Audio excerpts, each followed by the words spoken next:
ओम श्री वेदपुरुषाय नमः। नमस्कारः। Class number 488 Shrimad Bhagavad Gita जी शंकराचार्य जी के भाष्य के अनुसार आरंभ किया जाता है। ओम श्री सीता रामचंद्राभ्यां नमः। नमो गुरुभ्यः। ओम अथ काल देवताः श्री विक्रमी संवत् वैशाख शुक्ल पक्षः अष्टमी सोमवारः श्लेषा नक्षत्रम् उत्तरायणं वसंत ऋतुः। ओम तत्सत् श्री शंकराचार्याय गुरवे नमः। यज्ञात्वा न पुनर्मोहम् एवं यास्यसि पाण्डव येन भूतान्यशेषेण द्रक्ष्यस्यात्मन्यथो मयि। अध्याय नंबर 4 और श्लोक नंबर 35। पुस्तक है Gita press Gorakhpur, book number 10, Shankaracharya ji के भाष्य वाली पुस्तक। अच्छा जी, तो अब भगवान ने हमें यज्ञ, अनेक प्रकार के यज्ञ बताए और बताया कि कैसे आप अपने ज्ञान को ज्ञान यज्ञ बना सकते हैं। और फिर वो ज्ञान यज्ञ अर्थात सारे यज्ञ को भगवान में ही कल्पना देखना, आत्मा में ही कल्पना रूप से देखना और अकर्ता आत्मा में स्थित होना। अब पिछले श्लोक में भगवान ने हमें बताया कि ज्ञान प्राप्ति का साधन कैसे गुरु उपसदनम, गुरु के पास जाना और गुरु जी से आपको उनके आगे दीर्घ नमस्कार करना, प्रश्न पूछना और उनका ध्यान रखना। ऐसे प्रसन्न किए हुए गुरुजी जिनके अंदर कोई भी लालच आदि नहीं है, जो स्वयं साक्षात जगत की आत्मा है, वो आपको, क्योंकि वो ज्ञानी है और तत्वदर्शी हैं, तो आपको ज्ञान का उपदेश करेंगे। इस प्रकार उन्होंने ये बताया कि कैसे गुरु शिष्य परंपरा हमारे देश में अनादि है और ये भगवान का प्रतिज्ञा है कि जो व्यक्ति निर्मल भाव से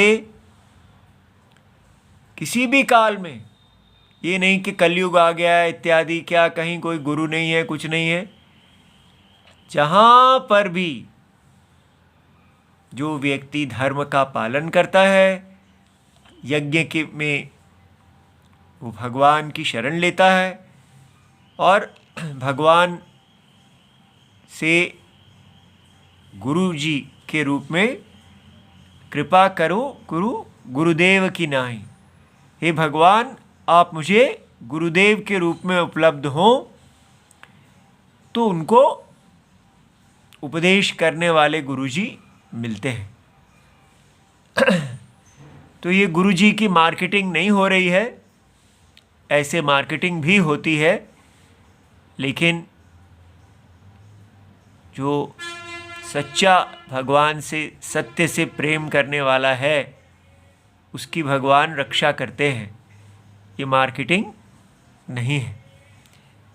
अच्छा जी, अब भगवान यहाँ से कहते हैं कि तथा च सती, यदि ऐसा है कि ये ज्ञान की गंगा कभी लुप्त नहीं होती और ये सनातन धर्म है, इसलिए जो भी जहाँ भी जैसा भी है, जो धर्म की शरण लेगा और भगवान नारायण को जिस रूप में याद करेगा, उस रूप में उसको भगवान उपलब्ध होते हैं। तो गुरु रूप में करेंगे तो गुरु जी उपलब्ध होंगे। तो तथा च सति, ऐसा होने पर इदमपि समर्थम वचनम, तो ये वाक्य जो कहा जा रहा है ये भी समर्थ वेद के अनुसार वचन है। क्या कि यज्ञात्वा। तो गुरुजी जिस सत्य का उपदेश आपको दे रहे हैं उसको जानकर न पुनर्मोहम एवं यास्यसि। हे पांडव, हे पांडव, हे अर्जुन, आप जिस प्रकार अभी आप मोह को प्राप्त हुए हैं, हम भूल ही गए कि ये सारी भगवत गीता जी अर्जुन को मोह से बाहर निकालने के लिए थी और उनको पुनः उनके क्षत्रिय धर्म में स्थापित करने के लिए भगवान उपदेश दे रहे थे। तो और वो अपने धर्म से क्यों गिर गए थे? क्योंकि उनको मोह हो गया था। तो भगवान कह रहे हैं कि यदि आपको इस प्रकार ज्ञान प्राप्त हो जाएगा तो आप पुनः मोहित नहीं होंगे। तो ये बात हमको समझनी चाहिए कि ये क्या मोह है। ठीक है, मोह, हम जब भी मोह शब्द को सुनते हैं तो हम कहते हैं भाई वो तो बड़ा वो मोहित हो गया है।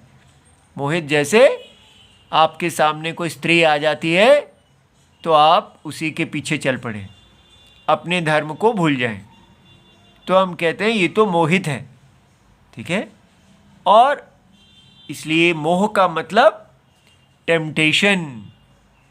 ठीक है, आपको कुछ चीज़ है जिसमें आपको लगता है कि ये वस्तु मुझे सुख देगी, ये मेरी सुख हेतु है, और आप धर्म के पथ को छोड़कर सुख के पथ के पीछे चल पड़ते हैं।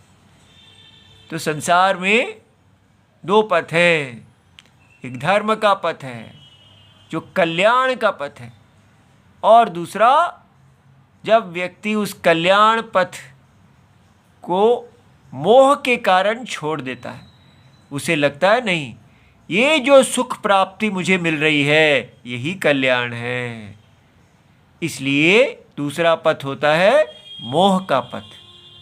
तो मोह का पथ और धर्म का पथ। और अर्जुन मोहित हो गए थे। अर्जुन कह रहे थे कि मैं अपने प्रियों, जिनसे मैं प्यार करता हूँ, जो मेरे बंधु बांधव हैं, उनके बिना कैसे जीऊँगा। इसलिए ये कैसा धर्म है जिसमें मुझे अपने प्रियों को ही छोड़ना होगा। इसलिए वो मोहित हो गए थे। और भगवान ने उनको क्या ज्ञान दिया कि अब वो अपने प्रियजनों को के प्रति जो उनकी प्रीति है उसको छोड़ने के लिए तैयार हो जाएं। क्यों हमको अपने प्रियजन जो हमें प्रिय है उसको छोड़कर भी धर्म का पालन करना चाहिए। आप देख सकते हैं इस्लाम, क्रिश्चियनिटी, वहाँ पर कहा जाता है कि आपकी कमिटमेंट केवल आपके चर्च के प्रति है, आपकी कमिटमेंट पूरी परायणता केवल आपके मोहम्मद के प्रति है और किसी के प्रति नहीं। तो इसलिए 100% कमिटमेंट मोहम्मद के प्रति। तो हमें लगता है ये तो अच्छा है भाई, ये तो कोई उनको मोह नहीं है। उनको कहा कि आपको किसी से मोह नहीं करना, ना माता से, ना पिता से, ना देश से, कोई चीज़ ऊपर नहीं है। सबसे बड़ा अल्लाह, सबसे बड़ा मोहम्मद। तो गुलाम मोहम्मद, और किसी चीज़ की गुलामी नहीं करनी। तो इसलिए उनको तो लगता है ये तो उनका जो मज़हब का पथ है, जो उनका एक तरफ मज़हब है और दूसरी तरफ सारी खुदाई, एक तरफ सारा का सारा दुनिया एक तरफ और खुदा एक तरफ, तो वो क्लियर है। तो क्या वो लोग मोह के पथ में नहीं जा रहे हैं? सदा मजहब के पथ में जा रहे हैं, तो समझना है कि वहाँ क्या है, वहाँ केवल मोह का ही पथ है। आपको पहले मोहित कर दिया कि ये अल्लाह का पथ, जो मोहम्मद का पथ है, ये धर्म है। तो इसलिए आरंभ भी गलत है। यहाँ कम से कम एक वेद के द्वारा प्रतिपादित धर्म, और दूसरी तरफ आप गिरते हैं, वहाँ उनका जो पथ है वो है ही मोह।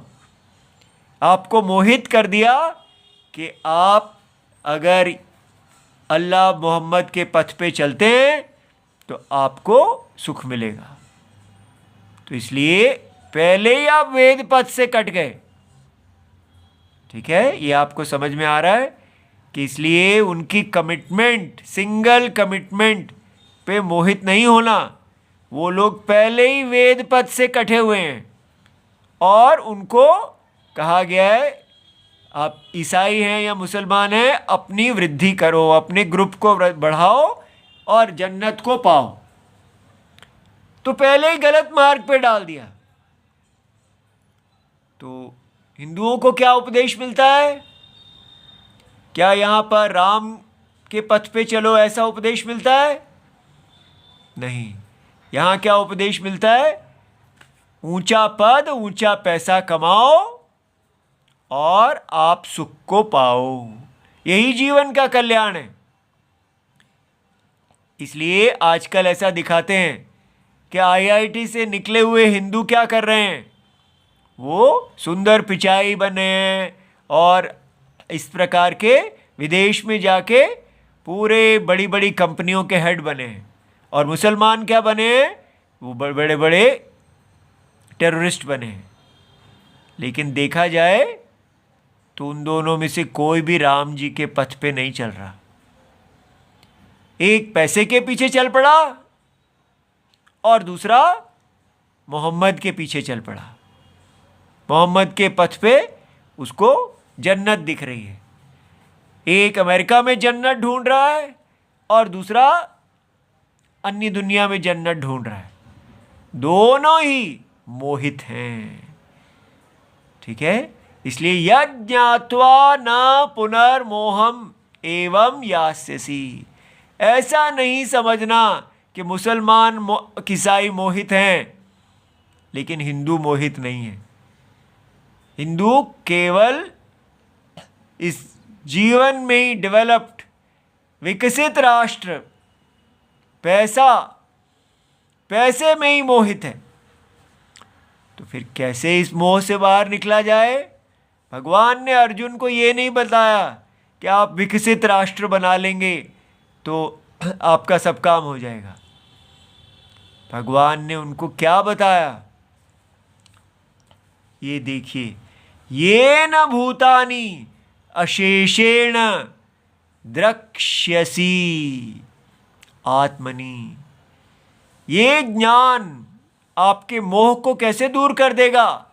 क्योंकि इस ज्ञान के द्वारा भूतानी, सारे जीवों को, अशेषेण, अपने आप को भी, कोई ऐसा जीव नहीं होगा, ब्रह्मा जी से लेके स्थावर तक, पेड़ पौधे आदि सब, इन सबको आप कहाँ देखेंगे? द्रक्ष्यसि, देखेंगे आत्मनि। सारे जीव, चाहे वो स्वर्ग के जीव हों, सूक्ष्म शरीर, स्थूल शरीर, वेद ने जो बताए हैं, साइंस ने जो बताया है, कहीं का भी कुछ भी हो, इस सारी सृष्टि आप अपनी आत्मा में देखेंगे। और द्रक्ष्यसि आत्मनि, तो भगवान कृष्ण, अगर मैं अपने अंदर ही सब कुछ देख लूंगा तो भगवान कृष्ण का क्या होगा? अथ मयि, मुझ में, अर्थात वो आत्मा मैं ही हूं। भगवान कृष्ण कहते हैं कि आप, आत्मा और भगवान कृष्ण एक ही हैं। हाँ, और उन सारे अपनी आत्मा में, मुझ में तुम सारे जगत को देखोगे, सारे जीवों को देखोगे, पहाड़ों, नदियों को, ये भूतकाल जितने बीत चुके, जितने हैं और जितने आने वाले हैं, सब एक आत्मा में ही स्वप्न के रूप में विकल्प हैं। उनकी कोई सत्ता नहीं है, आत्मा ही परम सत्य है। ऐसा ज्ञान, इस ज्ञान को अगर आप अपने अंदर रखोगे, इसके लिए आप जियोगे, तो फिर आप किसके पीछे मोहित हो जाओगे? किस जन्नत के लिए मोहित हो जाओगे? किस अमेरिका के लिए मोहित हो जाओगे? किस चीज के लिए अपने ब्राह्मण, क्षत्रिय, वैश्य, शूद्र धर्म को छोड़ दोगे? आप पैसे के लिए बिकेंगे नहीं, किसी चीज के लिए बिकेंगे नहीं, आप साक्षात राम हो जाएंगे। ये बात समझ में आ रही है? इसलिए मोह को हल्का नहीं समझना। मोह से बचना है तो ऐसा बल चाहिए कि ये पूरा स्वप्न तो मैं ही हूं। मैं माने भगवान कृष्ण, जगत की आत्मा। तो इस सारे माया जगत में मैं किस चीज को देख के मेरी जिह्वा लटकनी चाहिए? मैं तो अशरीरी आत्मा हूं, जगत की सत्यम। इसलिए जो जगत का सनातन धर्म है, उसमें इष्ट अनिष्ट ना देखते हुए चुपचाप बस अपना वर्ण और आश्रम धर्म करना चाहिए। अर्जुन ने भी ऐसा ही किया।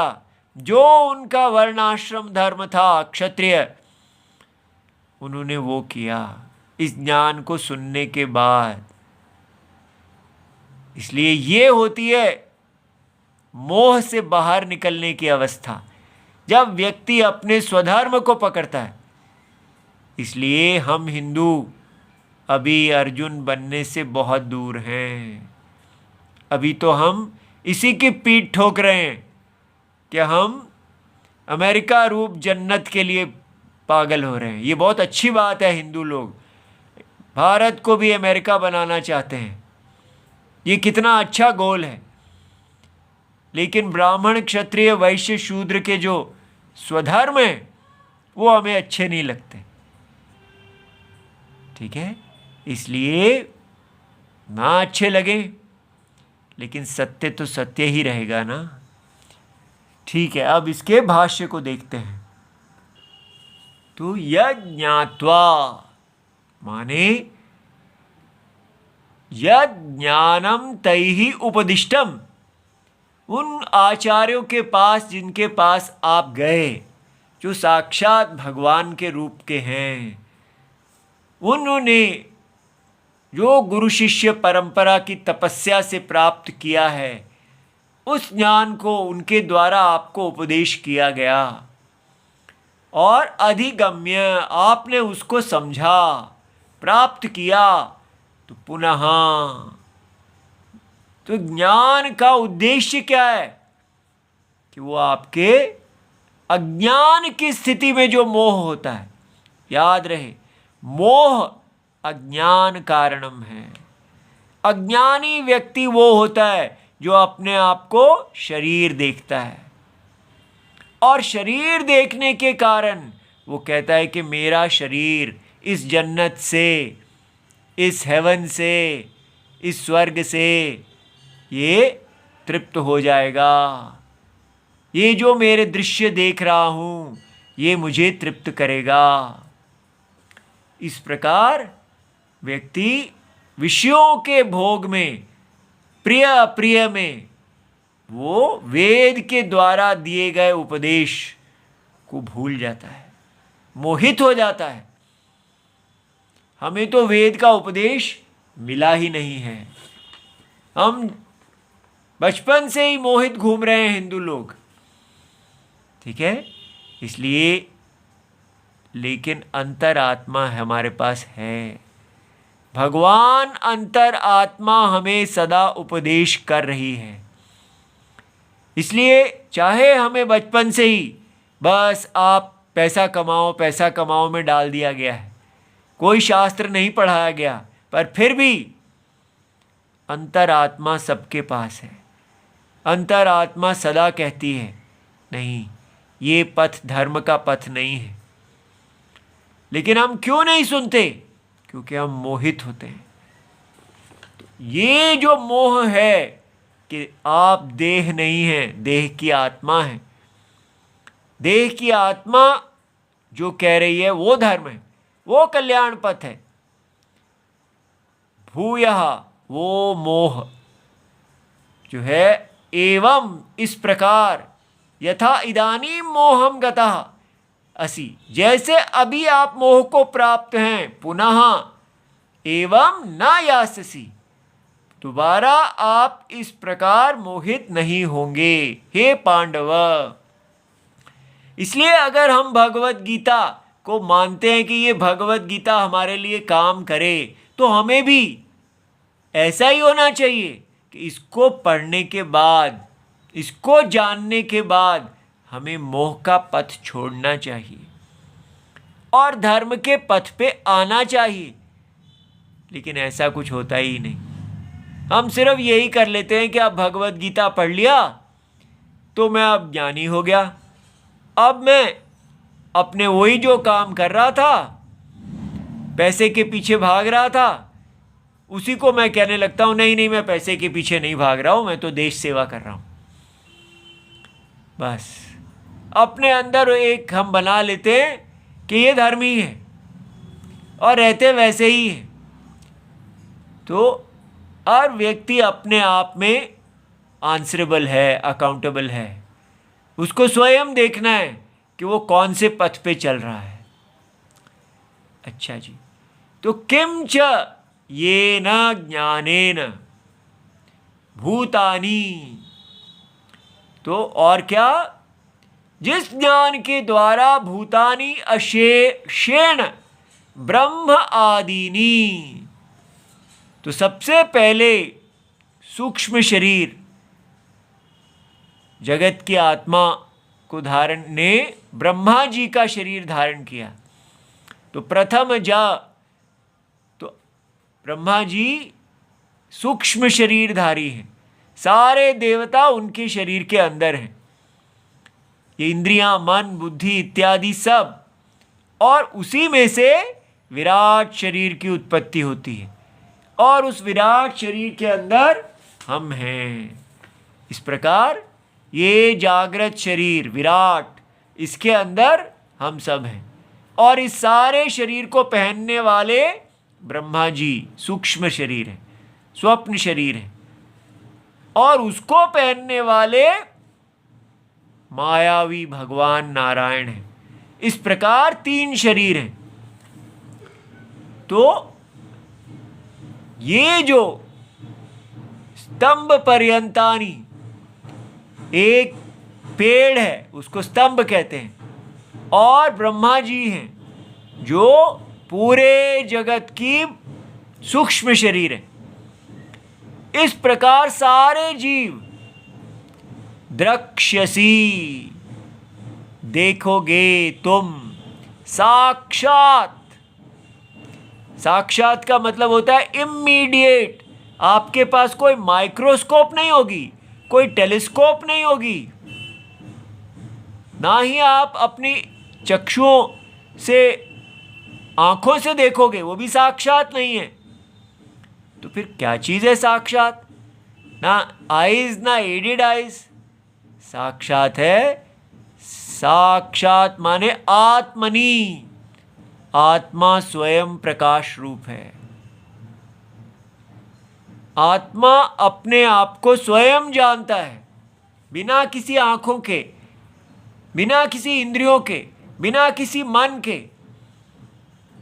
आत्मा स्वयं ज्योति है।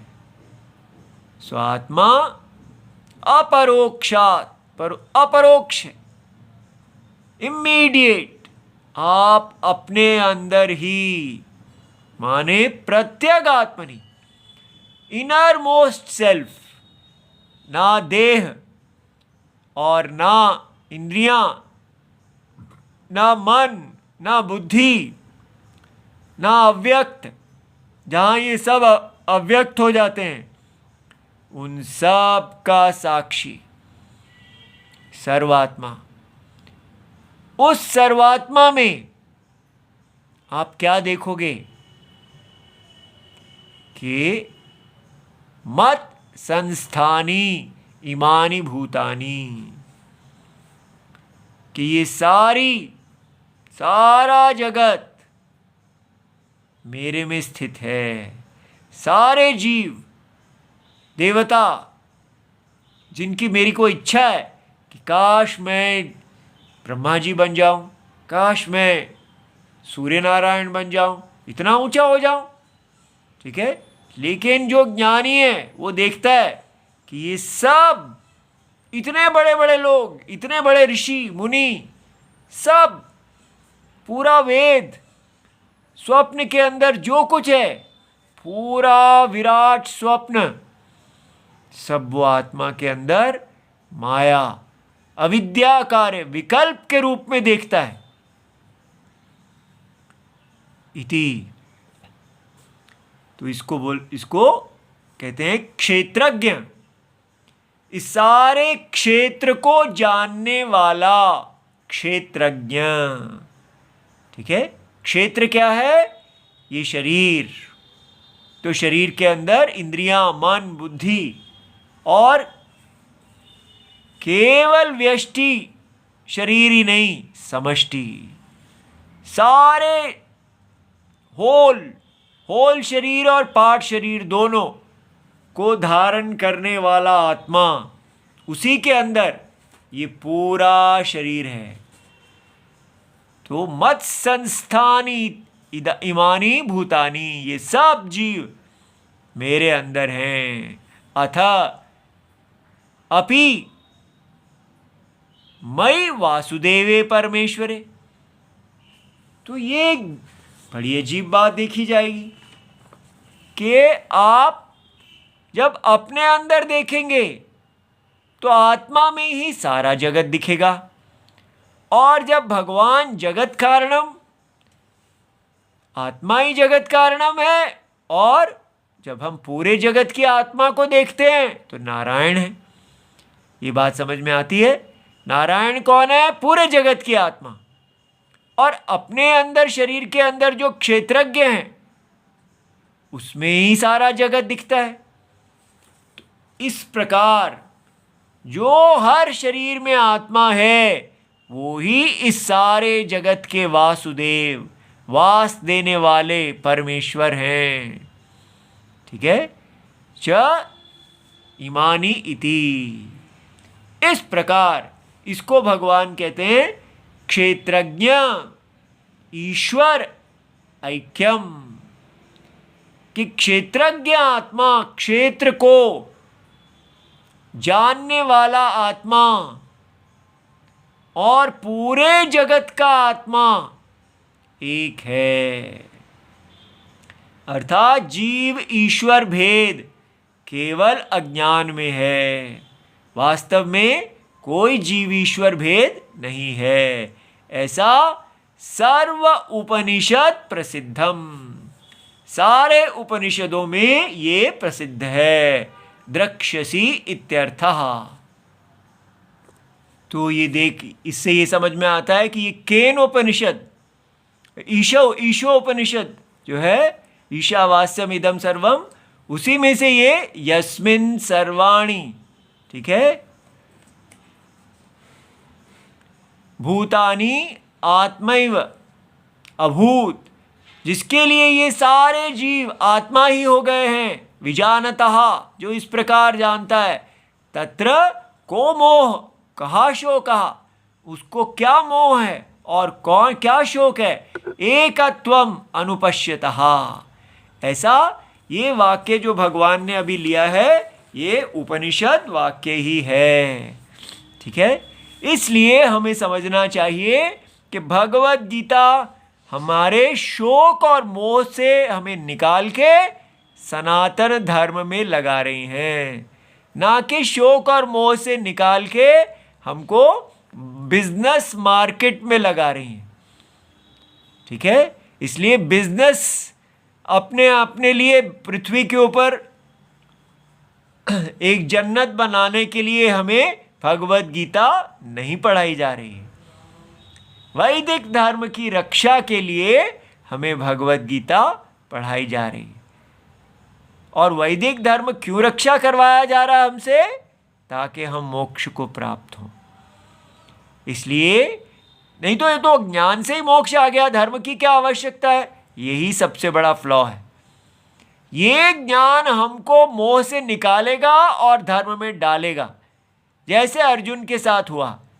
हम चाहते हैं ज्ञान आ जाए लेकिन धर्म ना करना पड़े, वो फिर ज्ञान नहीं है। जिस ज्ञान के बाद आपको धर्म नहीं करने की इच्छा होती और इस जन्नत के पीछे जाने की इच्छा होती है, तो फिर वो ज्ञान नहीं है, वो मोह ही है। ठीक है, इति सर्वं शिवम। ओम नमो भगवते वासुदेवाय। प्रणाम।